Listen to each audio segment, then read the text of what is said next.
वक्रतुंड महाकाय सूर्य कोटि समप्रभा निर्विघ्न कुरु मे देव सर्व कार्येषु सर्वदा। नमस्कार, मैं भारती तोमर कक्षा एकादश पा की छात्रा आज आप सभी के समक्ष गणेश चतुर्थी के उपलक्ष्य में उपस्थित हुई हूँ।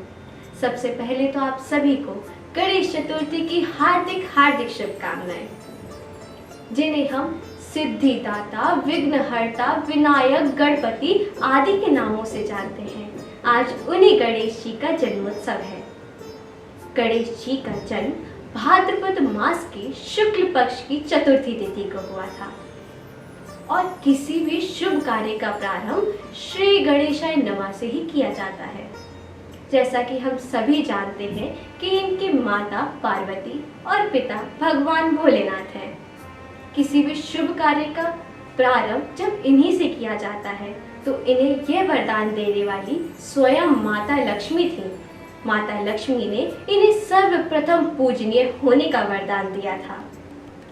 सबसे पहले कहा जाता है कि सबसे पहले महाराजा शिवाजी ने गणेश चतुर्थी की शुरुआत की और इसके बाद पेशवाओं ने इसे आगे बढ़ाया और 18वीं शताब्दी में ये बहुत अधिक लोकप्रिय हो गया।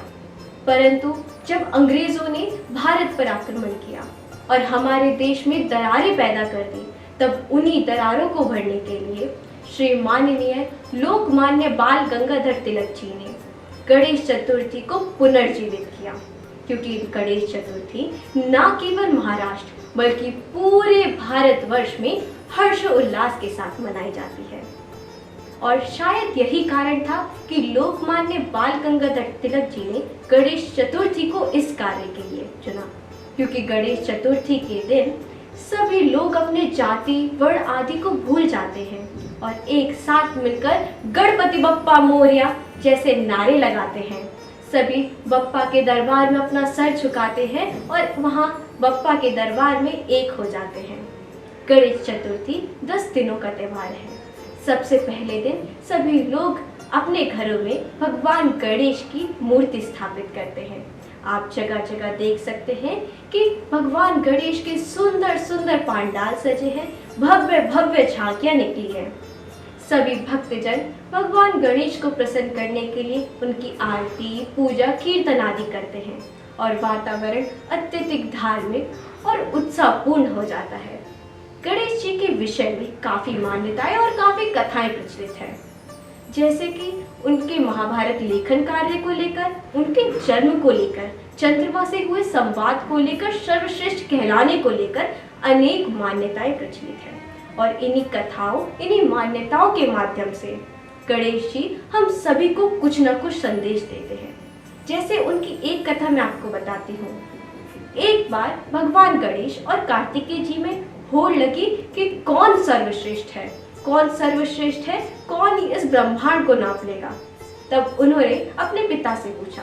भगवान शंकर ने बोला कि जो इस संपूर्ण ब्रह्मांड का एक चक्कर पूरा लगा के सबसे पहले वापस आएगा वही सर्वश्रेष्ठ कहलाएगा। इसके बाद भगवान कार्तिकेय तो अपने मोर पर सवार होकर निकल पड़े, ब्रह्मांड के आकाश की ऊंचाइयों को छूने और असीमित ब्रह्मांड को नाप ले। परंतु भगवान गणेश अपने मूसक से उतरे और अपने माता पिता की परिक्रमा लगाकर हाथ जोड़कर बोले, मेरे लिए तो मेरा पूरा ब्रह्मांड आप ही हैं। भगवान भोलेनाथ उनके इस उत्तर से अत्यधिक प्रसन्न हुए और उन्हें सर्वश्रेष्ठ कहा। इसी कथा के माध्यम से, इसी मान्यताओं के माध्यम से गणेश जी हमको संदेश देते हैं कि हमें किसी भी समस्या का समाधान वेग से नहीं बल्कि विवेक से करना चाहिए। आप गणेश जी की सूरत भी देख सकते हैं। क्या उनकी सूरत है सर किसी का और शरीर किसी का। उनकी मूर्ति भी हमें काफी अलग अलग संदेश देती है। जैसे कि हम उनके बड़े माथे को देखते हैं, वह बोलते हैं कि सोच हमेशा बड़ी रखो। उनकी गहरी आंखें बोलती हैं कि हर विषय पर गहराई से सोचो। उनकी तिरछी सूंड हमें बताती है कि लचीले बनो। आदि अनेकों अनेकों बातें, अनेकों अनेकों महत्वपूर्ण बातें गणेश जी हमसे ऐसे ही कह देते हैं। अंत में मैं बस इतना ही कहना चाहूंगी कि गणेश चतुर्थी खुशियों का त्यौहार है। हमें इसे अपनी मर्यादा में रहकर ही मनाना चाहिए, अर्थात हमें पर्यावरण का भी उतना ध्यान देना चाहिए और अपने बप्पा गणपति जी को खुशियों के साथ विदा करना चाहिए। धन्यवाद।